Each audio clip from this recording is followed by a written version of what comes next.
What's up everybody? Now that we live in a world where hero pools are coming to competitive, and Jeff Kaplan evidently has a thing for hamsters, I wanted to take a moment to talk about Blizzard's overarching recent activity and how this plays into their plan to save Overwatch. While player numbers may still be dropping, the dev team has actually given us more reason to be optimistic about the future of their game over the past couple months than they have for much of its lifespan. So today I'm going to delve into why Overwatch could still have a bright future in front of it, and what Blizzard is doing to try and accomplish that. This is Master Ian Gamer, and let's get into it. Now, in order to understand Blizzard's plan to save Overwatch, we first need to understand exactly why it needs saving in the first place. You may already know why from having played the game yourself over the past 3.5 years, but I'll go ahead and outline the hurdles anyways. Overwatch first launched back in 2016 and almost immediately became a gaming sensation. Its diverse cast of characters, fun and polished gameplay, along with a team of engaging and communicative developers made it instantly loved by millions. But that period of pure joy wouldn't last long. As we can see from the Google Analytics of the search term Overwatch, that initial launch hype didn't even carry the game all the way through its first summer. To be fair, this is pretty normal. Most things, whether it's a game, TV show, or trendy new dance move, naturally die off over time. People lose interest as new, shinier toys pop up on the store shelves, and before you know it, that awesome game you played last summer becomes just another piece of junk in the drawer. But that doesn't mean that Overwatch specifically couldn't have done better. The franchise itself is a goldmine after all, filled to the brim with charming characters, vibrant locations, and plethoras of story potential. Any game company would be envious of this IP, and the company that does possess it, Blizzard, has a pretty good track record when it comes to producing fan-favorite titles that remain relevant for years past their initial launch. So why is it then that Overwatch has faltered?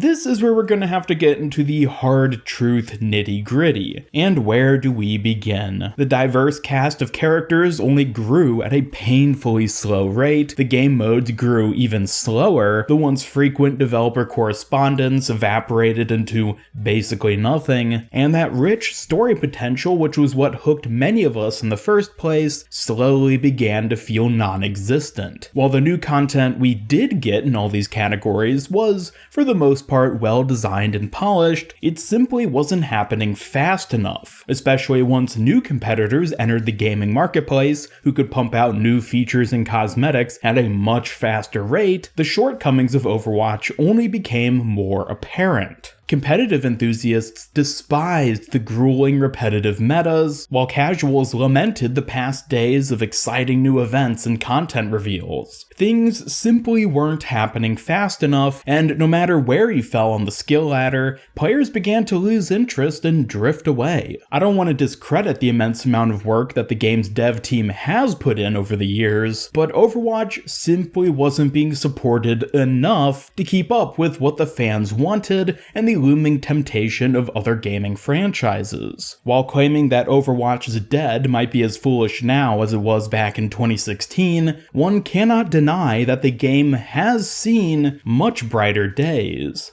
But there may still be a bright light up ahead. On behalf of the Overwatch team, I am extremely proud and excited to finally and officially announce Overwatch 2.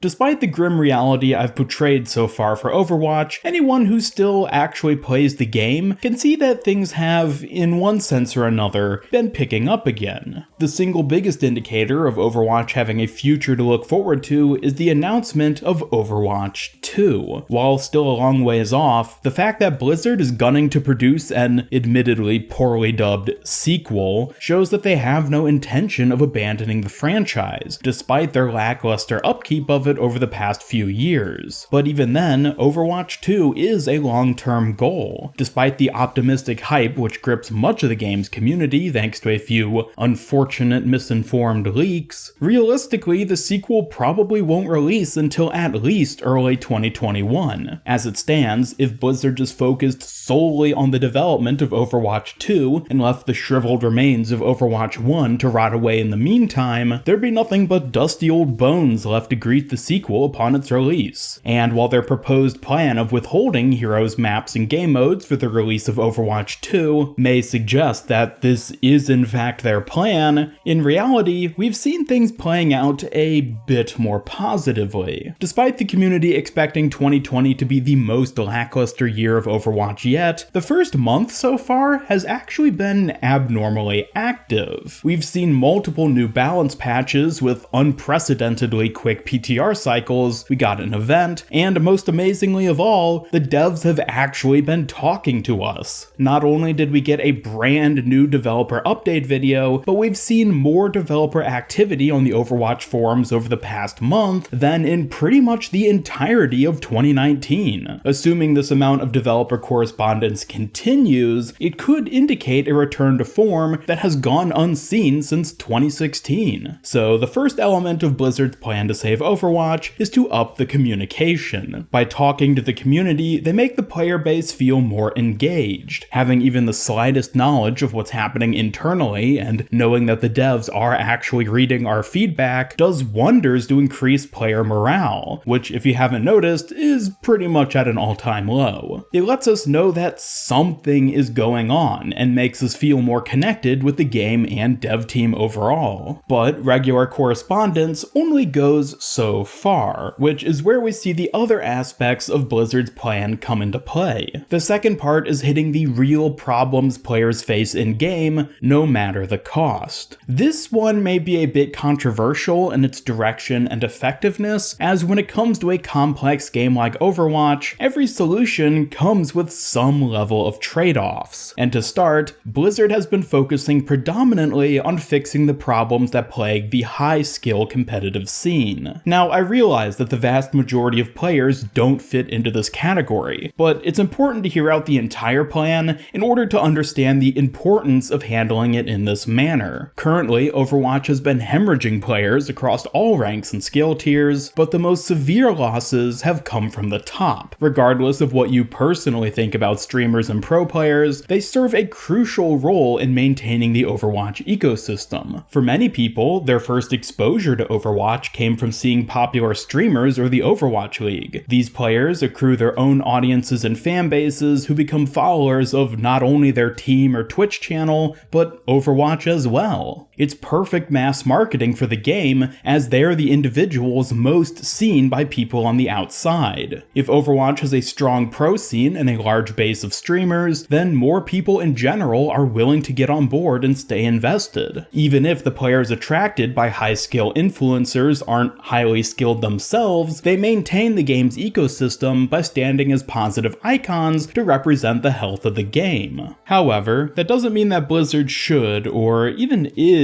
neglecting the casual player base, and I'll be coming back around to discuss that side of the community a little later in this video. Looking at the specific changes Blizzard has made to save Overwatch, the first recent change I would classify as having been a step in this direction has actually already been in the game for a while at this point, and that's Rollcue. Now, all things considered, Rollcue actually had a pretty positive impact on both Overwatch pros and casuals. It did, of course, have the significant trade-off of creating high DPS queue times, which is something I'll again come back to a little later in this video, but overall, it vastly improved the average match quality by better structuring team compositions. Despite hindering players who just want to faff about and play whatever they want, it significantly improved the competitiveness of the game and made it easier to balance both individual heroes as well as the overall meta. Even if you despise waiting 10 minutes to find a match, I think we'll all agree that the matches themselves are far better than they were a year ago. Beyond Rollcue, we've much more recently had the announcement of competitive hero pools and the experimental card, both of which will be coming to Overwatch in the near future. Looking at the experimental card first, I would actually classify this as having more in common with the increase in dev correspondence than anything else. The same points I brought up earlier about how the community loves to feel up to date and engaged with the dev team also applies to experiencing some of the changes and ideas they're testing internally. Even if it's something ludicrous that never even gets added to the main game modes, simply being able to try out these tests for ourselves feels really good. And now that both PC and console players will be able to get in on the early access fun, it